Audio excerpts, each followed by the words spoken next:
Sure, sure. I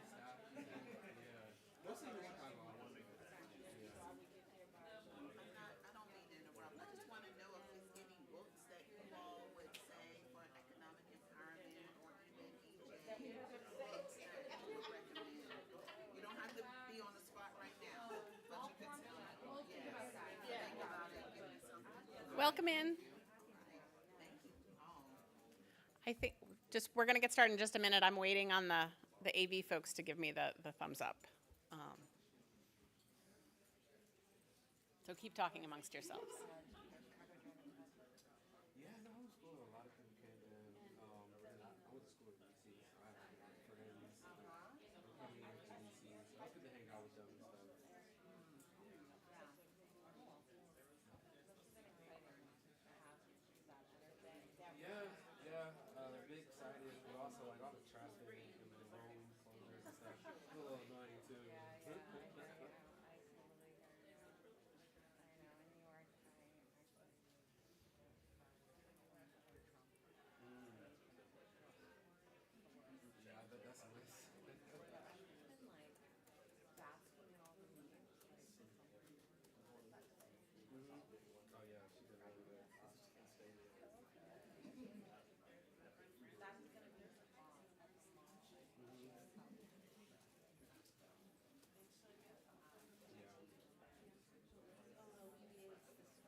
Exactly.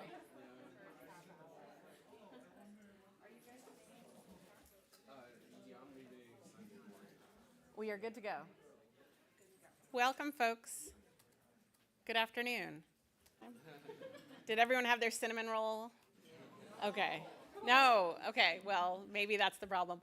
Good afternoon. It's so nice to see everyone. My name is Amy Laura Khan. I go by Amy Laura, or ALC. I am here on behalf of the Title VI Alliance. I convene the Alliance, which is a coalition that brings together advocates, attorneys, and community members working at the intersection of civil rights and environmental, climate, housing, transportation, and disaster justice. And I want to just hand it to my panelists to introduce themselves. We're just going to go down the line. Hey everyone, my name is Ellis Walton. I'm an associate attorney for the Environmental Law and Policy Center in Chicago. Hi everyone, my name is Anji Malhotra. I'm a senior attorney at the National Center for Law and Economic Justice in New York. Hi everyone, my name is Irena Como. I'm a senior attorney for Southern Environmental Law Center, the Environmental Justice Initiative in Chapel Hill, North Carolina. And hey y'all, I'm Sophia Owen. I'm the senior attorney and the director of Environmental Justice Legal Services at Alternatives for Community and Environment, or ACE, which is based in Roxbury, which is a historically black neighborhood in Boston. Thanks, folks. So we're really glad to be here. And we don't have time to go and hear everyone's name in this room, although I want to, and maybe after the fact. But we do want to get a little bit of a sense of who's in the room. So I'm just going to ask a couple of questions of y'all to say, who in this room is an organizer? Legal advocates. Any legal advocates? Educators. Sort of is a yes. Many of us are educators, even if it's not our official role. Scientist. Yes, we love our scientists. Farmers. Any farmers in the room? Okay, well, I got a maybe over there. Are folks growing their own food? Anyone? Yes, yes. Awesome. Students. Folks working in the public sector. Our governmental folks. Thank you for being here. Yes. We want you in the room. Anything that I missed? Any important hat that you're wearing that I didn't name? Entrepreneurs. Any entrepreneurs? Okay. Anything else? Mediator. Oh, a physician. Yes, absolutely. Any other medical professionals? Healthcare workers? Rock on. And we also know folks are wearing multiple hats. And coming into the room, you are here for Title VI at 60, Tools to Advance and Preserve Civil Rights for Environmental Justice. Coming into this room, how many of you are already familiar with Title VI of the Civil Rights Act of 1964? Okay. How many of you are using Title VI in your advocacy currently? Good to know. Hopefully everyone raised their hand over here. And how many of you are concerned about the future of Title VI? Yep, absolutely. So we're going to talk about all of these things, just a little bit of a sense of the run of the show. We're all going to give some short presentations, starting with a little bit of an introduction to Title VI and some of the headwinds that we're facing with Title VI, and then some case studies of the work that folks are doing on the ground, and then ending with some of the kind of potentials for reforms. So you'll get a little bit of a lay of the land. And then we want to make this a bit interactive, so we're going to have a question for you, and you can start to mull this, but to start thinking about like how you might want to be using Title VI in your advocacy as a tool to advance environmental and climate justice. So you're going to have a chance to talk to your neighbor, and we'll hear a few answers. You'll have a chance to ask questions of all of these folks, and we definitely are leaving a big chunk of time to that. And then we're going to end with a little bit of an interactive exercise to think about what is our vision for civil rights going forward. So, we have the potential to make change, and we need to, and so we're going to have a little bit of a visioning moment at the end. So that's our run of show. Hopefully you're with us along for the ride. And I'm just going to start by giving a little bit of an introduction to this statute. And I'm going to do some reading because it's a little text-based, so I've got some notes here. But Title VI of the Civil Rights Act of 1964 states that no person in the United States shall, on the ground of race, color, or national origin, be excluded from participation in, be denied the benefits of, or be subjected to discrimination under any program or activity receiving federal financial assistance. I'm going to break that down in a minute. But I just want to talk about the intent for a second to say Title VI, the passage of Title VI followed on the Brown versus Board of Education case coming out of the Supreme Court, and it was intended to invalidate funding statutes that allowed for separate but equal distribution. It was supposed to establish that federal agencies could enforce non-discrimination policies, provide uniformity rather than across agencies. So rather than having to have this non-discrimination language in every statute, we have this one statute that says it's prohibited, and the prohibition is a prohibition against any federal subsidies of discriminatory practices. In practice, I really, I find this story quite moving. A year after the passage of Title VI and the Civil Rights Act as a whole, President Johnson signed into law the passage of the Medicare Act, which provided financial support to hospitals for medical care to seniors, a cost that had previously gone uncompensated. And one history describes this as follows.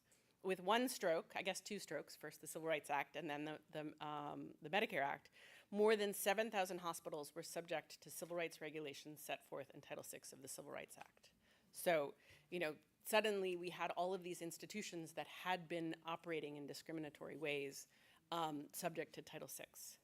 Title VI was intended to, from the start, invalidate both intentional discrimination, or what we call disparate treatment, as well as actions with the effect of discrimination, so what we call disparate impact, based on race, color, and national origin. And we have this very famous quote from John F. Kennedy that says, "Simple justice requires that public funds, to which all taxpayers of all races contribute, not be spent in any fashion which encourages, entrenches, subsidizes, or results in racial discrimination. Direct discrimination by federal, state, or local governments is prohibited by the Constitution, but indirect discrimination through the use of federal funds is just as invidious and should not be necessary. It should not be necessary to resort to the courts to prevent each individual violation." So we know that you know, sometimes you have the smoking gun, you have the person saying this is because of race and we are discriminating, but it's so rare in this day and age, and really on a day-to-day basis, what's happening is implicit bias. What's happening are things with the effect of discrimination, sometimes also intentionally, and sometimes it's a both and, but we know we need to prevent both. Why is this relevant for environmental and climate justice? I think you all know this already, but it applies broadly to discrimination by recipients of funding from federal agencies across the federal government, including environmental, agricultural, natural resource, land management, energy, disaster recovery agencies. And it has the potential to be one of the most salient tools to remedy the harms created by racial segregation and environmental racism, and to fill some of the gaps that we know exist in our environmental, energy, property, and land use laws, and their failure to address cumulative and disproportionate impacts. This is alongside some of our other statutes like the Fair Housing Act and Section 504 of the Rehabilitation Act, which prohibits discrimination based on disability. Title VI is also one of the bases underlying our executive orders on environmental justice. So the original one, 898, sorry, and 14096. And there's a long history of using Title VI for law and organizing in the EJ space. So just to unpack the statute a little bit, I said it protects all persons in the United States, that is regardless of immigration status. It includes private entities, but may not include cities, but all persons. This is not a question of citizenship. Race, color, or national origin includes any perceived race, color, or national origin, and national origin includes an individual's accent, ancestry, birthplace, culture, immigration status, or language. It covers recipients of federal financial assistance, broadly defined. So all of these grants and loans and things that we're talking about coming out of the IRA, with maybe the exception of the tax exemptions, but detail of federal personnel, use of federal property, all of that is covered. And then a recipient is also broadly defined. It may be a public entity, a private entity, an individual, subrecipients, so we're talking state, local governments, but we're also talking about subgrantees, private entities that also need to be held accountable. And in the prohibition against discrimination in any program or activity, it's not just, I received funds for this program over here and I can't discriminate over here. It means once any part of a state or local government department or agency is extended federal financial assistance, the entire agency or department is covered. So accountability across the board. So there are barriers. It's not that simple. The protections are strong, but there have been significant barriers to enforcement. One of the biggest barriers in 2001, the Supreme Court of the United States decided a case called Alexander v. Sandoval that said that there is not a private cause of action to enforce the prohibition against disparate impact discrimination. So you can only, what does that mean? It's a good question. So you can go to court when you're able to prove intentional discrimination and you have evidence of that. You can, as an individual or a community, go into court and ask the court for redress. But if what you're trying to prove is this disparate impact thing, where it's indirect, where it's the effect of discrimination, you have to rely on the agencies to enforce it. You can't go into court. And these folks are going to talk about what that means and in practice. It means, in practice, reliance on agencies. In the environmental justice context, it has meant reliance on the EPA, and there has been a historic set of institutional barriers that have stood in the way of communities getting redress. Historically, EPA has had a record of poor performance, just to be frank, and that's not my language. That was based, the Deloitte internal audit said that. The U.S. Commission of Civil Rights has said that EPA historically was chronically unresponsive, and there have been some very negative decisions that have created barriers. We've seen a significant turning point with the Biden administration and very clear and stated and written commitments to civil rights enforcement in this administration. I'm at very short of time, and I want to hand it over to these folks. But what I want to end with, and we can talk about more in the Q&A, is that in response to the Biden administration, in response to community power that resulted in the Biden administration making these strong steps forward, We have then seen backlash. We've seen the state of Louisiana suing EPA for enforcing Title VI. We've seen 23 attorneys general coming together and saying, we want you to eviscerate your Title VI regulations. There's a lot of advocacy to combat that, but we are seeing these pretty significant headwinds, and we can talk about that in the Q&A. But at this point, I really want you all to hear these case studies, and really let's dig into it. So I'm going to hand it over to Ellis.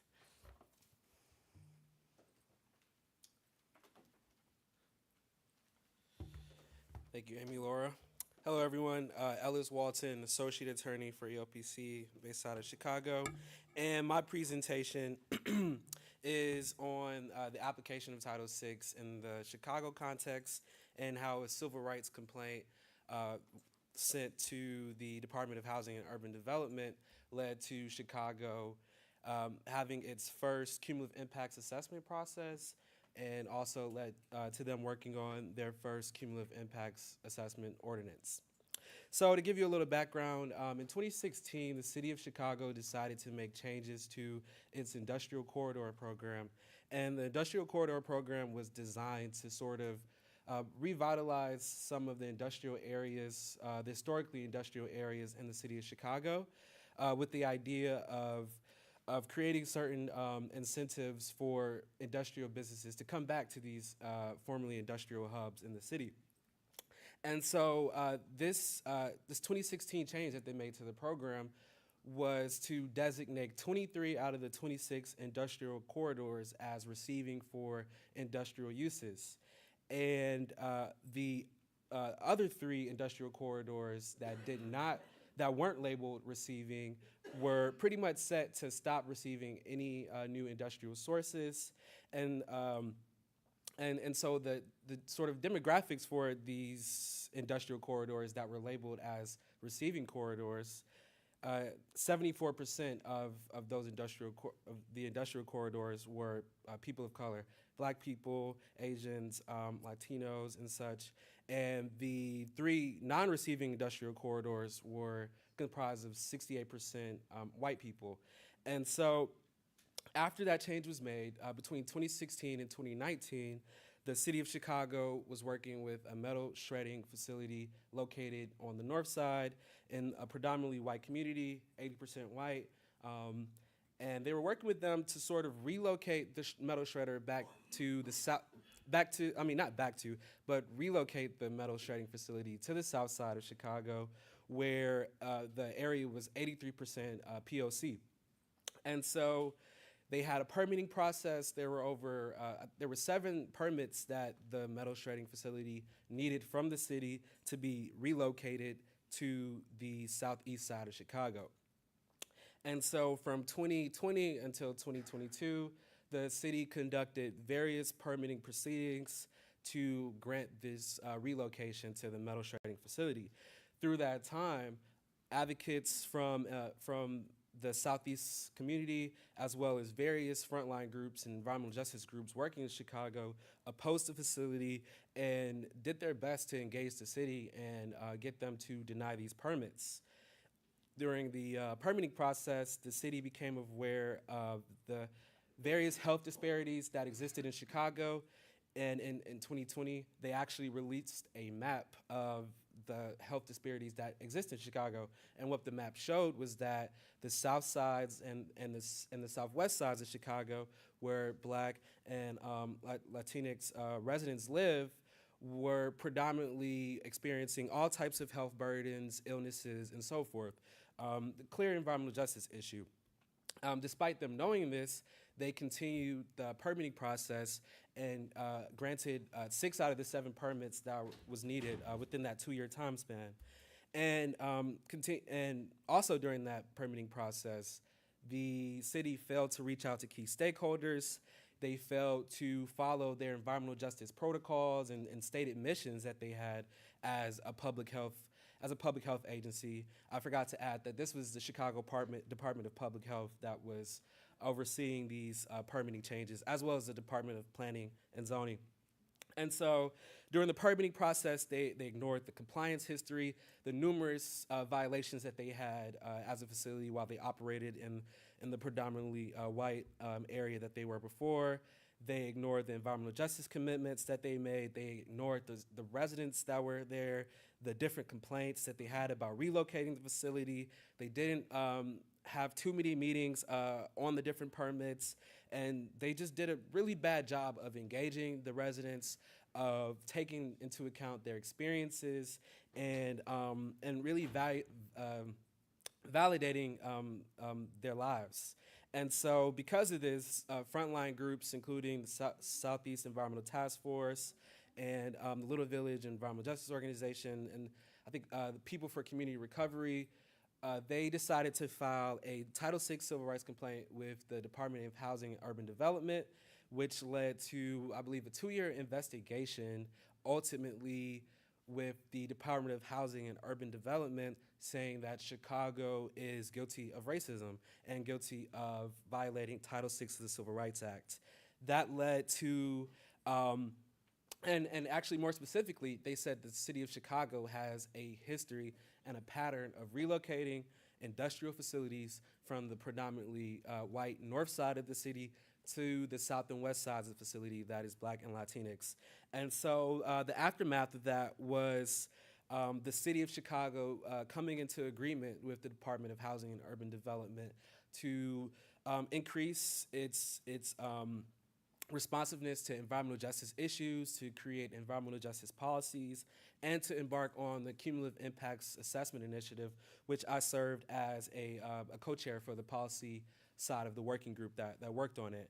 And so that led to first the city of Chicago implementing its first environmental justice executive order, calling for the various agencies to implement environmental justice into their actions. It also called for the different agencies to implement environmental justice action plans on how they plan to engage environmental justice communities and respond to environmental justice issues. And lastly, of course, the cumulative impacts assessment to first create a map of the disparities and unequal health burdens that exist in Chicago, as well as a policy sort of landscaping and researching process to develop a future cumulative impacts ordinance that is now under development, but hopefully we'll have something for the public in the next few months. So thank you.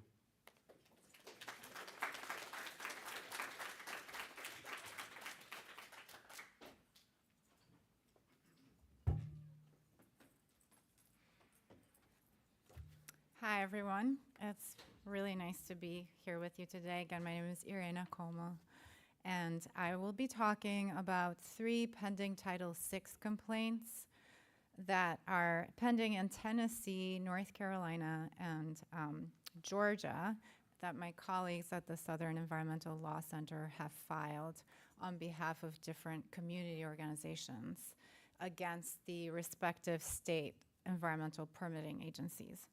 So the first one I'm going to talk about is in Eastern North Carolina. It's a Title VI complaint against the state permitting agency for failing to address the air and water pollution that results from not managing animal waste properly from these industrial hog operations that you may have heard about today a little bit. And they cause pollution that disproportionately impact communities of color in these eastern rural areas of the state that are predominantly Black, Latinx, and indigenous communities. So this was filed in 2021. It's still pending. It's in the informal resolution process, and this is one thing that comes up in using Title VI as a civil rights and environmental justice tool. Sometimes the resolution process can be quite lengthy.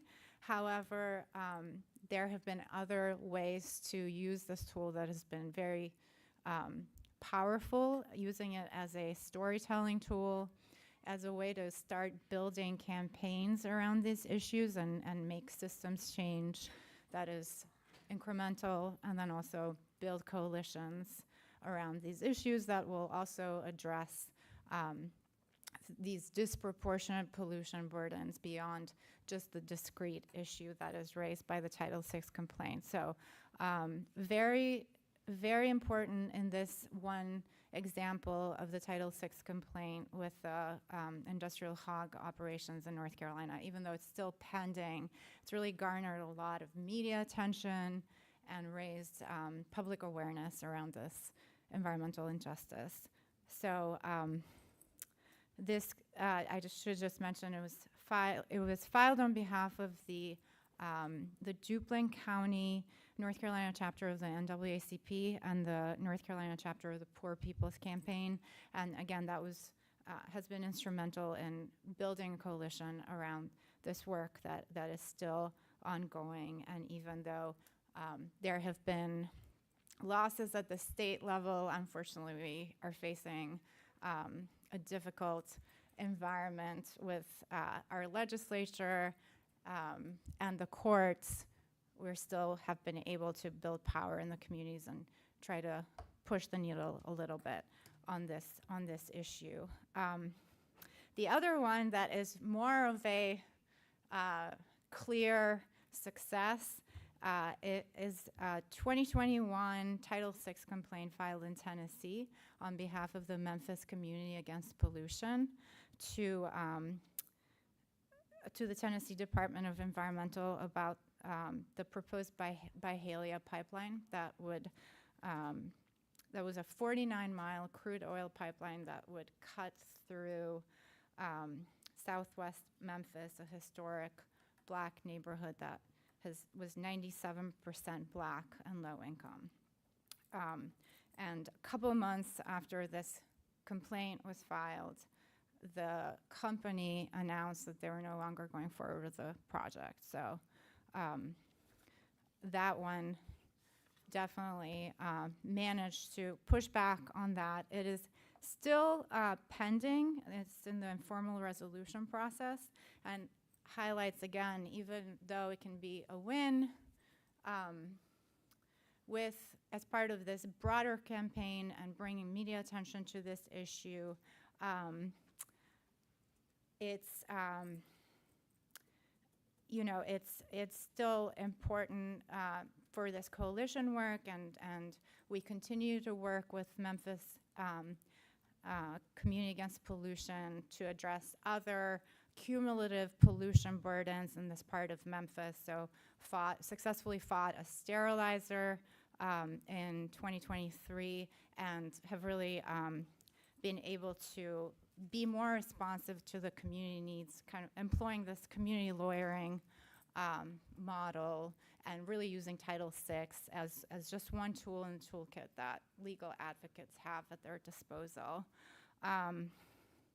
The other one I wanted to quickly mention, and I know we're almost out of time, is against a wood pellet mill in Georgia that challenged the failure of the state to consider cumulative impacts and no public notice and no analysis of health impacts of toxic air pollutants. That one's also still pending, but there have been some gains that have been achieved through the resolutions process, and these negotiations create space for community members to come to the table and push for change. It's not, it's incremental and not what we want it to be, but it is something, and it's building this momentum for future reforms.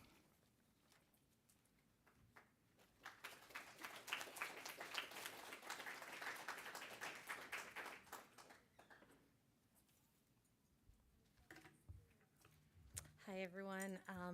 Thanks so much to Amy and the other panelists. And for this conference, I've been inspired by everyone I've seen present here. As I said earlier, my name is Anji Malhotra. I'm a senior attorney with the National Center for Law and Economic Justice. And I have been working with a coalition of groups in Brooklyn, New York, representing them on a Title VI complaint challenging a pipeline that was a 7-mile, 30-inch high-pressure frac gas pipeline that was built under the predominantly minority communities of Brownsville, Ocean Hill, Bushwick, and East Williamsburg in Brooklyn, New York by National Grid, designed to transport gas to Greenpoint's vaporizing facility. The organizations and the communities that I've worked with received no notice about this pipeline, there was no environmental testing, there were no hearings, until it reached the area that was more predominantly white. That is where both National Grid and the state started to implement some of the state and federal laws requiring notice and testing and other aspects. So I am just going to first just describe the communities. There are approximately 159,000 New Yorkers who live in the blast radius of this pipeline. They are predominantly Black and Latinx, and they live within the 1,275-foot evacuation radius of the North Brooklyn Pipeline. Approximately 70% of the community surrounding the pipeline is non-white, and 30% is white. And during the course of this construction, National Grid shut down streets, businesses closed, they would shut them down for months. They did not inform the residents and in fact lied to residents about what was happening in their streets. There was destruction and damage to sewers that the residents themselves had to pay for. And most critically, as I'll discuss in a moment, there was no testing, no approval, and New York State abdicated its responsibility in ensuring that state and federal and local laws were applied to these residents, as has happened in the past, and very similar to what my colleagues have shared with you, and I'm sure what many of you have experienced. So the goal of this pipeline was to increase National Grid's ability to produce gas and supply customers in Massachusetts and Long Island, not in the surrounding Brooklyn areas, increase customers by 20,000. National Grid had to seek a permit, so there were 5 phases of this project. It was literally called phases 1 through 5, which is very important, as I'll get to what went wrong in the permitting process. National Grid had to apply for a permit to to add a new vaporizer, to increase capacity, to accommodate the gas, and to allow the storage, production, and delivery of the additional gas that was coming through the streets of Brooklyn. So the community was not informed. They did not learn about this until 2020, when National Grid sought a variance to allow fire trucks to, trucks to transport gas through the streets of Brooklyn to Long Island and Massachusetts to transport this gas. The community stood up and fought for this variance to be passed, and National Grid changed its plans to transport out of state. And when the community learned about it, almost 2/3 of the pipeline had already been constructed. And even though National Grid had applied for a permit to increase the capacity of the vaporizer, and New York State was supposed to analyze the full impact of the project in deciding whether or not to grant that permit, it only focused on the vaporizer permit. And this was very different than what the Department of Environmental Conservation in New York had done in white areas, where it's always looked at unitary projects, the pipeline and the vaporizer. As a result of New York State's failure to do this, there was never ever any notice, environmental testing, involvement of the community, and an analysis of the impact on minority communities as local and state laws mandate. New York City already has really incredibly good laws on the books, because this has happened in New York City's past in various communities for decades. and they simply weren't applied in this context. So the Department of Environmental Conservation did not consider the impact on minority communities, did not require permitting, and maintained this position throughout. And the Department of Public Service, which authorizes rate hikes to allow National Grid to pay for this pipeline, did not do its duty to make sure that National Grid had complied with state and federal laws, that it had informed the community. There's nursing homes, public housing, elementary schools, hospitals, medical centers along that pipeline, did not make sure that they were informed as they were required to in the Public Safety Act, much less make sure that they had a contribution. So working with my wonderful clients who had, suddenly found out about this and were so concerned about their families, there had been accidents as this was being built. As I mentioned, there were businesses that were closed. This pipeline literally avoids the white areas of each of these boroughs, all the way from Brownsville to Bushwick to Williamsburg. It literally sneaks around predominantly white streets. The only area that got any kind of hearing or consideration in the permit process was the immediate area, which was eventually stopped. So I know I don't have much time, but I will say very quickly, by the time they found out about it, legal action was constrained because of timing, and we brought this Title VI complaint. We highlighted community voices. People and our organizations were so grateful to have a voice and to be able to speak to government and finally share their concerns. And while our matter is still pending, and we argued that both state agencies violated Title VI by failing to take into consideration the community impact, the minority impact on our clients, the health, the safety, and environmental impacts, as well as the economic impacts,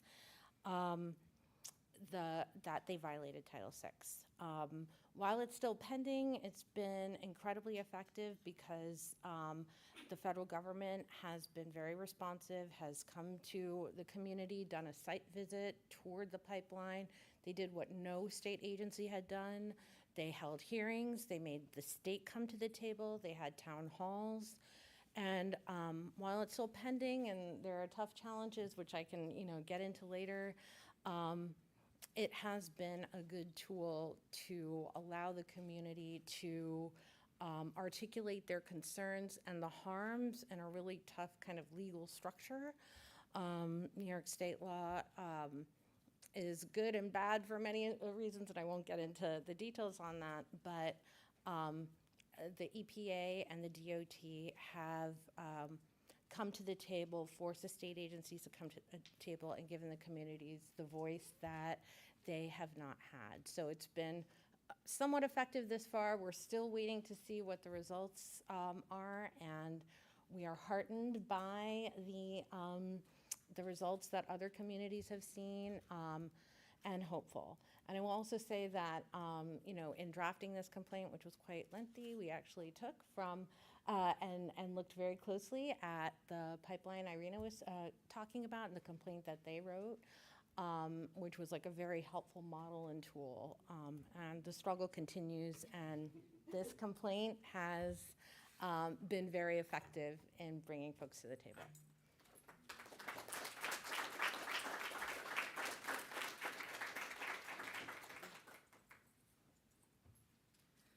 Okay, so, hey y'all, again, I'm Sophia, and in addition to working at ACE, I am also a representative on the CEEJH, which, how many of y'all know what that is? Okay, so some of y'all do. It is the National Environmental Justice Advisory Committee, which provides advice to the EPA, and has been around since the 90s as a result of activism by folks who are here at the symposium, some of whom you've heard from, some of whom are in this room, and is a space that has been one where Title VI has been a constant, there's been a constant drumbeat of saying, what needs to be done better, and where there are opportunities to go further. So I'm going to talk a little bit about that, and then also just coming from Massachusetts, what the other tools, maybe hopeful bright spots for the future, because we've spent a lot of time hearing about some of what's hard and some of the barriers. So again, the NEJAC is a space where it's not just lawyers, it's representatives of community organizations, government, industry, and academia are all brought together to give advice to EPA. Under the Biden administration, as folks have mentioned, we've seen a lot more attention specifically to environmental justice and to the fact that there is a difference between complying with civil rights law and complying with environmental law or other areas of law, both of which are super important, and more attention on trying to bring community voices into the process to resolve complaints, both of which are great. But there's a lot that, as you've heard from the advocates on the panel and from other folks at the symposium, that does need to be addressed. And so as a result of lots of folks, including some in this room, pushing for years to get a NEJAC working group created so that we can really dig in on Title VI, we now have a working group, which we couldn't be in some ways, in a better moment for it, given as folks have talked about, we're in this place where EJ and civil rights are squarely in the sights of the right. And so trying to figure out not only how do we improve on what EPA is doing and call them in where things need to be corrected and addressed, but also make sure that we are shoring up protections given what we're seeing from Louisiana, where EPA and DOJ can't enforce civil rights right now. They were asking for that to apply to the whole country. So we didn't end up there, but so we're trying to do two things at once, play defense and play offense. And I bring that up just because anybody can give comments to EPA on what they could be doing better on civil rights. And there will be a public meeting later this fall. We don't have exact dates yet, but folks can come and give comment based on your experiences. Doesn't just have to be on Title VI. It's a great way to give your feedback to EPA and participate in hopefully improving what they're doing. A couple of limitations that are important are just that the recommendations to NEJAC only apply to the EPA, because we can tell them what they could be doing with other agencies, but all of the recommendations only go to the administrator of EPA. So, we heard a little bit about the complaint that went to HUD. We're trying to pull in recommendations from where other agencies do things better or differently, how that can be done.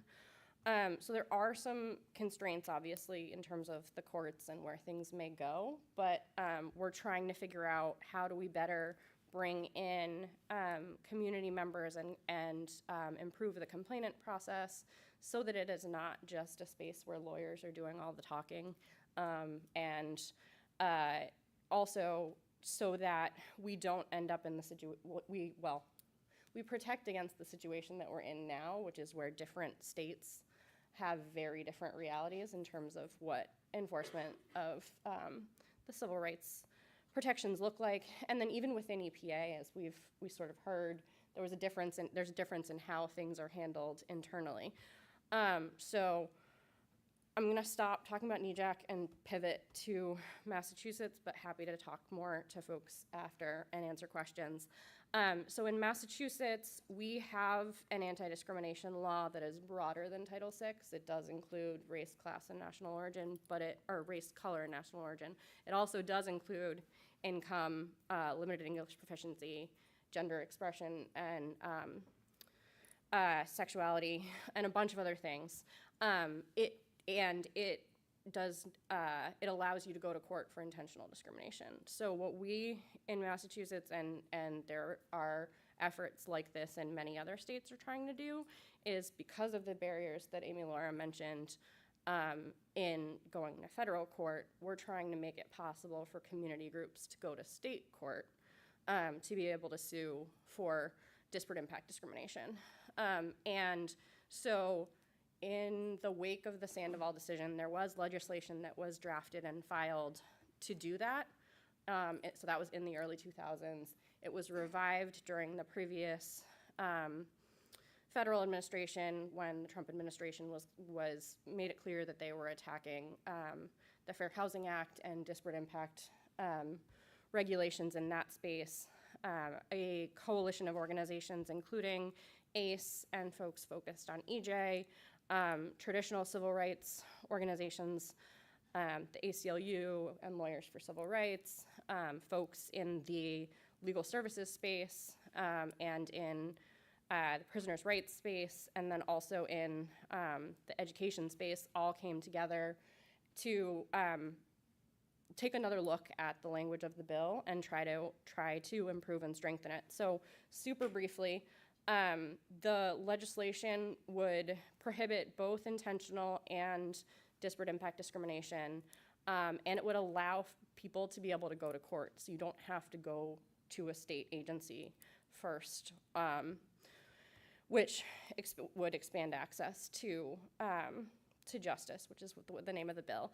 And it, so just really briefly, I think one important piece is that we know we need to protect what we have on the federal level. We also need laws like this on the state level. And I'll just say Illinois and California are among states that already have this on the books, and where it is possible for folks to vindicate those rights in state court. So if there's anyone here who's from those places, you can look into that.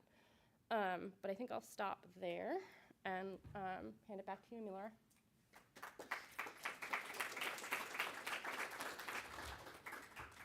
Thanks, folks. So hopefully you've gotten a little bit of a picture about how this tool is getting used in different places.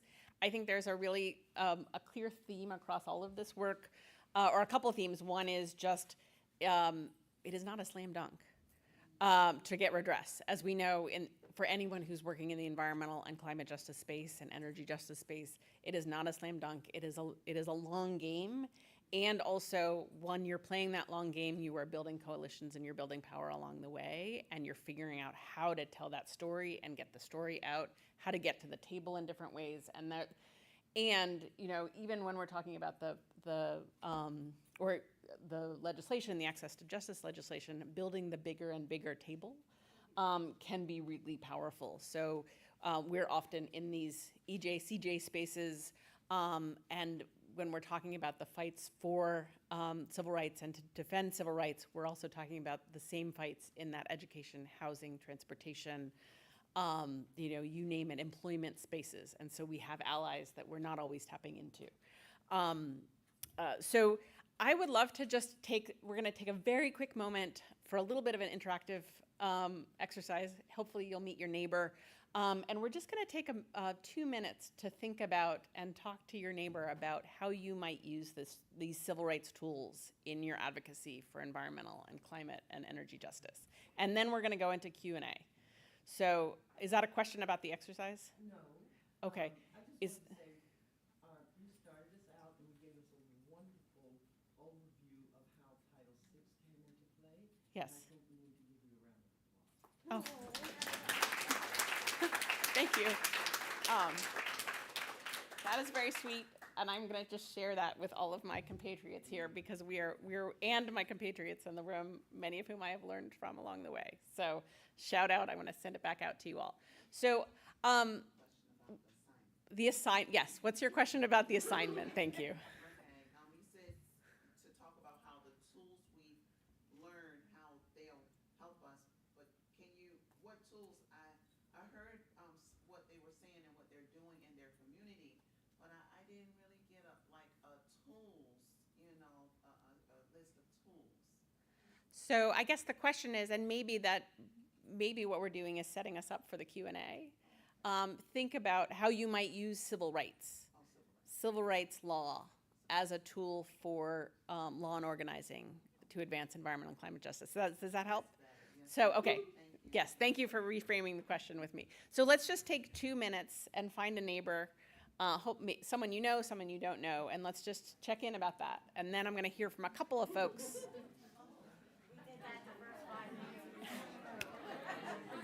So you have your answers. You have your answers.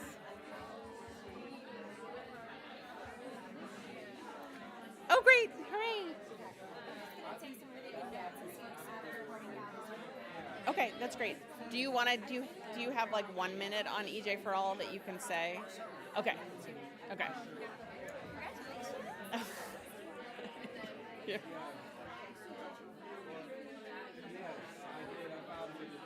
Yeah, so I wasn't a part of the funding, but I was part of the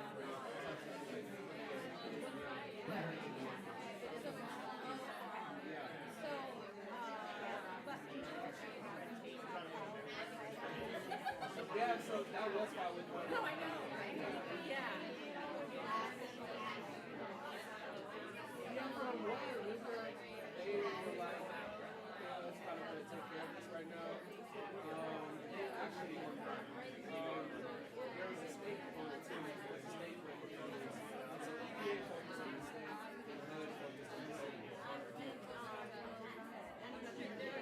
At the end. Yes. I'm not sure if they made findings on that one. I don't remember, but I do know that they had some.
Okay, folks.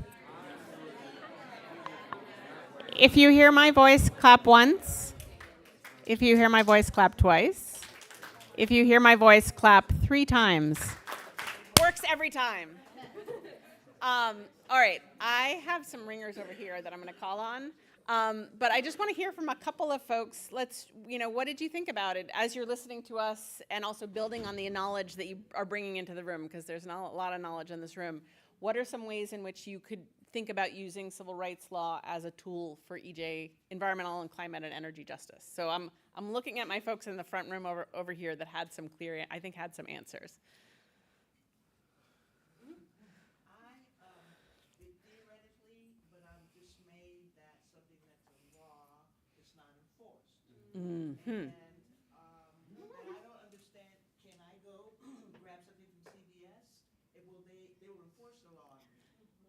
So I'm very discouraged about this, that we do have EJ stuff. We don't have any EJ lawyers per se in Delaware, someone who will argue along this line. I don't know, we still have to help me, because I'm having trouble understanding that it would ever work, even though it's so Yeah. obvious. I'll give the background. Okay. So in Delaware, there is federal funding that goes to various projects that are supposed to help certain groups of people. There are priority lists that are made. There is a mobile home park where they live, and this gentleman owns, I think, like, how many? 15, 10 at least. No, not in Delaware total, like 50 mobile home parks across other states, and has been, I think, actually stopped from operating in certain states for the way he proceeds. The community is largely Hispanic,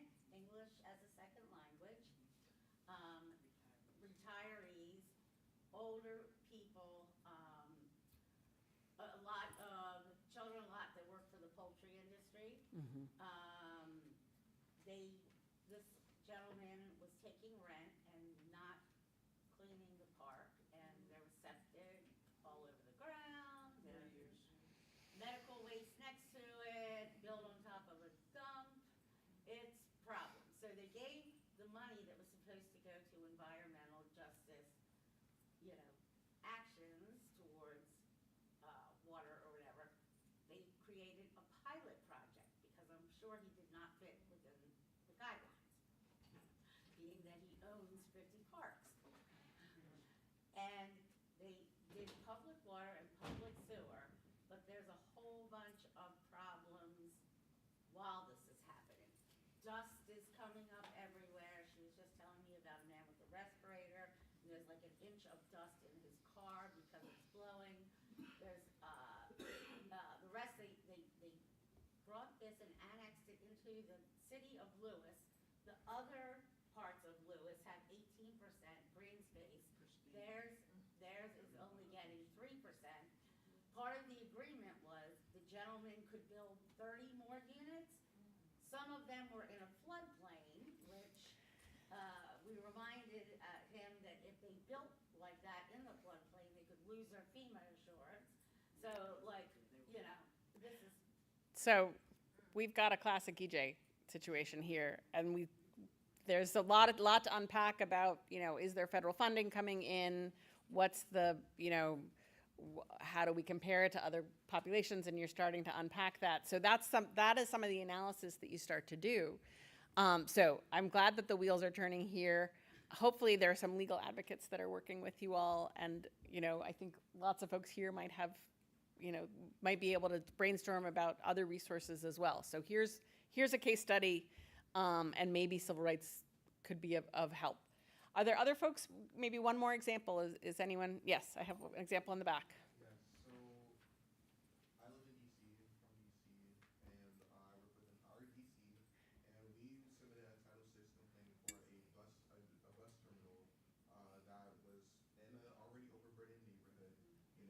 There's already 6 district facilities, along this street. Now they're adding a bus terminal to bring in 260 diesel buses, et cetera, et cetera. So while we submitted the Title VI complaint, we also sued the city. So the EPA ended up closing our Title VI because we were in legal action. So that's an issue. But I feel like on top of that, in DC is kind of a little bit unique because a lot of our, civil, racial, injustices are also rooted within the federal government because a lot of these industrial lands existed before we had home rule. We also don't want to continuously submit Title VI complaints on district, projects because again, we're not a state, so we don't get the same types of funding that other states get. So it's just like, okay, we submitted Title VI on our district government, and we already are, our environmental agency started in 2005. Like, we don't have the same funding streams as other states. So, but then again, like we met with the DOJ as well. They recently started their environmental justice, office. Yeah, and they always like the one thing that was kind of making me irritated is just like, okay, you have to prove, the impacts. You have to prove the health impacts. You got to prove this. You got to prove that. Okay, it's not like our health equity office is like helping us out or anything like that. It's just like we already have these EJ screening tools. We already know the disproportionate effects on Black and brown neighborhoods as it relates to air quality. We know this. So like, what more can like what does that help us with? How do we, because we can't just submit a Title VI on the federal government, and again, like a lot of these, the bus terminal that I'm talking about, this is a city project. They also didn't do a health impact assessment or an environmental impact assessment either, for this project until we sued them and submitted that to the courts. Wasn't, interacting with the communities and whatnot. So it's just like, how does that, like, what do you all say to that, So I think this is not a simple process. And I think both of these examples and then all of these examples are sharing with us, it is not a simple process. We often don't have the data. There are conflicts. And sometimes we do. We can't use Title VI against the federal government, but we can against cities and states and other entities. So you know, it is not always a simple process, but it can, but it can be an organizing tool. It can be a tool to get folks to the table. Now, I did So hear some of you all's presentation, but do you all have like a place So- where we could look at examples of successful Title VI stories and where we could like learn from We other can- schools? We So, can where do you share, find so I want to go into, yes, I think we can make sure that you have all of the information for folks presenting. All of these organizations have been using this tool and have examples. And the successes are successes sometimes of getting folks to the table and organizing successes, but there are also some clear successes about getting, particularly in Chicago, getting a particular win. Are these two answers to this question? Yes, absolutely. Okay, and then so resources, Bernice, do you want to share? The environmental law clinic at Georgetown, led by Ms. D'Angelo, what's her name? Sarah Sarah Colangelo. Colangelo. We And work her very closely. the Howard has just started an EJ center, but they also have an EJ clinic at the law school, led by Dr. Carlton, Professor Carlton Waterhouse. There's also attorneys at George Washington Law School that can be of assistance, but I think one conversation that we're trying to have is that there are all these lawyers who work on environmental justice issues in DC at law schools, and they need to turn their attention to issues in DC, not just the big cases that are happening around, right? So there's a conversation going on about trying to focus legal attention of legal resources that are located in the District of Columbia, on communes in the District of Columbia. And Parisa and I have been in some conversation, but we can be in some more conversation and make sure that folks are stepping up to help you all. Thank you so much. We need to get focus where they are. So we do want to take some questions and give folks a chance to dig in a little further. We have one question here. Yeah, I wanted to make sure, since we're running out of time, there have been a lot of what the challenges to Title VI are going forward. The Cancer Alley EPA case was a huge kind of warning, red flag that this tool might not be able to use this tool in the future. So I want to hear, what is your threat assessment of what's going on? I'm going to give a quick threat assessment, and I think some of these folks also want to talk about some of the other challenges in addition. So the threat assessment, just to be clear, is Louisiana sued EPA. There is a decision that the case was originally against EPA, but the judge kind of swept DOJ into the mix as well. And so now EPA and DOJ are prevented and joined from enforcing their disparate impact regulations. So with, actions with the effect of discrimination in the state of Louisiana, not just the environmental agencies, but EPA cannot enforce its disparate impact regulations, nor can DOJ against any Louisiana agency or anyone else. So, well, if you read the opinion, you will ask the same question at the end of reading the opinion, because it does not make any sense. But he has determined that it is a form of discrimination to use civil rights law, in essence. And it's basically the argument, they're turning on their head in the same way that they're doing in the affirmative action context. They're turning on our head who was a victim in this situation.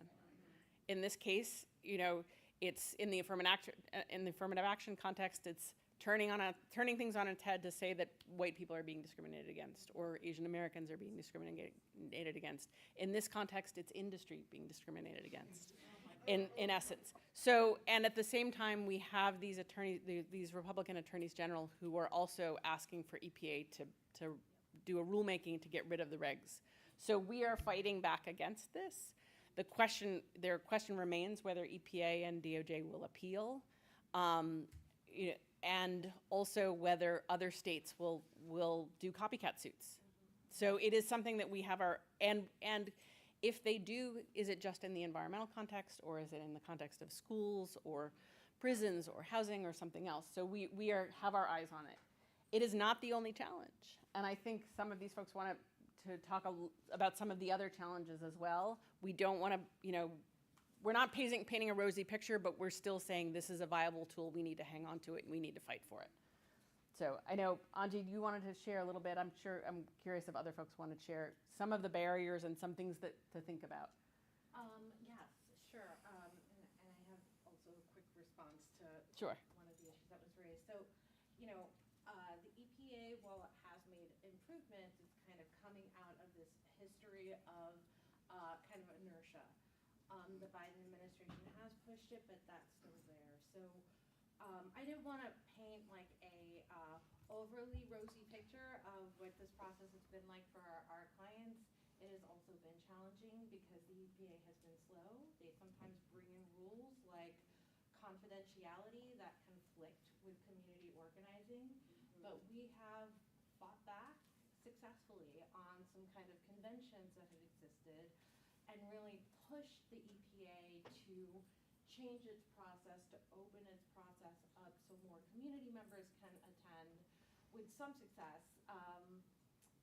We have also tried to make sure that they meet with our clients and not just the attorney, so they are sharing information, and our clients demand and have the opportunity to demand that they are responsive and don't waste their time. So we've also been using this process as a site of organizing because there are still problems there.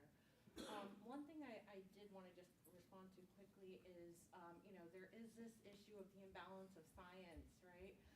I did want to say to you that, like, to prepare, and I really hope that we can help find resources for you. Part of the ways we've engaged communities is help document the impacts, and part of filing the complaint is analyzing and kind of like organizing systematically, kind of like what are the different impacts of these actions that people are taking. So that's just one way it can be participatory. And then I'll just say another barrier / hope of mine for the EPA is that we had a hard time finding scientists to help us with the impact, and we have a little bit more resources. My co-counsel is at New York Law School. But I really feel like this is one way the EPA can really change. They have all the scientists, it's like maybe they can help do some of that impact work with us. And this is one of my hopes for the future. It is a barrier. It's not insurmountable. You have to show there's a disproportionate impact to bring and initiate a complaint. And I would like to see EPA being stronger partners in being the scientists that we don't have to really understand this impact. And my Does anyone clients else? definitely would too. Anyone else want to answer this question? I love the way that you've answered this question of, not just what the challenge is, but how you've negotiated it and moved past it. So anyone else want to? Can I? Yes, please. Thank you. So two things. One is that I think, as has been mentioned, EPA has been understaffed and underfunded for all of its existence, and we know that that's a reality. There are until this administration, there were only 12 people working in the EJ office and the External Civil Rights Office at EPA. There are now 22 for the whole country. And their caseload right now is that they have 71 cases that are in some place in the process of resolution just on Title VI. So one, that's a challenge, right? And given what we know in terms of the funding coming from the Bipartisan Infrastructure Law and the Inflation Reduction Act, there's going to be even more need for accountability and probably enforcement around funding. So I raise that as a challenge, but also just to say that I think, through the CEEJH, that's been one of the things that we've been really trying to push on is being clear that they need to continue to staff up and to be able to provide the expertise, like the scientists, but also the other pieces of the puzzle for all of the people who are filing complaints who don't have representation. Like, we all represent folks, but there are plenty of folks filing complaints who don't have that. And then the one other thing that is related and goes to the points that were made by both of the audience members is that there's a balance between relying on people to file complaints, and EPA has the ability to affirmatively make their own investigations. And so encouraging them, again, understanding the constraints of capacity, but, there are these, we know the history of redlining, we know the history of, language access, of lack of language access, all of those things. And we know there are a lot of states that are not complying with civil rights. So really pushing EPA and DOJ where we can, I think, to do some of the work themselves. So it's not up to all of us to have to enforce the laws is something that I would like to see more of. In the interest of time, I want to just see if there's anything, Irina and Ellis, if there's any last thoughts you have to share. Yeah, no, so I'll say, just to go behind what was said before, is that, we're dealing with opponents who really just do not believe in racism and who only recognize it, when they themselves can allege it, against others, in the forms of reverse racism. In that decision where the judge ruled that the regulations were unconstitutional, he said that if a decision maker has to consider race to decide, it is indeed participated in racism. And he followed that up by saying pollution does not discriminate. Yeah, so I mean, this is the opposition we're dealing with. We are not only dealing with people who just don't understand race or don't want to be open to it, but also people who just don't understand history and how environmental inequalities, were created in this country. And so, we have a lot of work to do.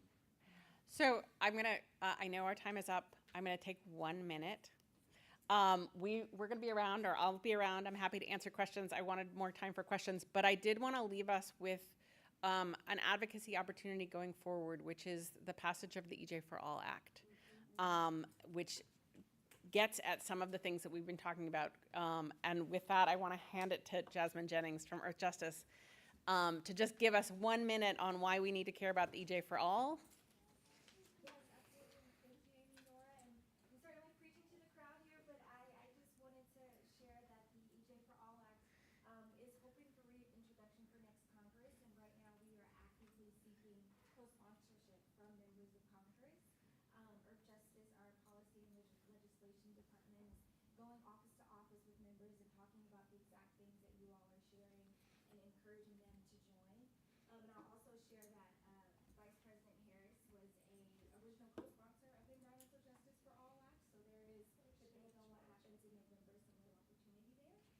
And it includes Title VI provisions as well as cumulative impacts, NEPA, all of those things at the federal level. So if anyone wants to get connected into some of that efforts, maybe join us for a lobby day or anything of that nature, we're happy to. So the exact thing that the Sandoval case did to do away with the ability to go into court, EJ for All Act creates a repair. So we want to pass that, and that gives us one more opportunity one more thing to rally around coalitionally. So thanks all. Happy to stick around and answer questions, and just excited to be in relationship and community with all of you, and thanks for all of your work.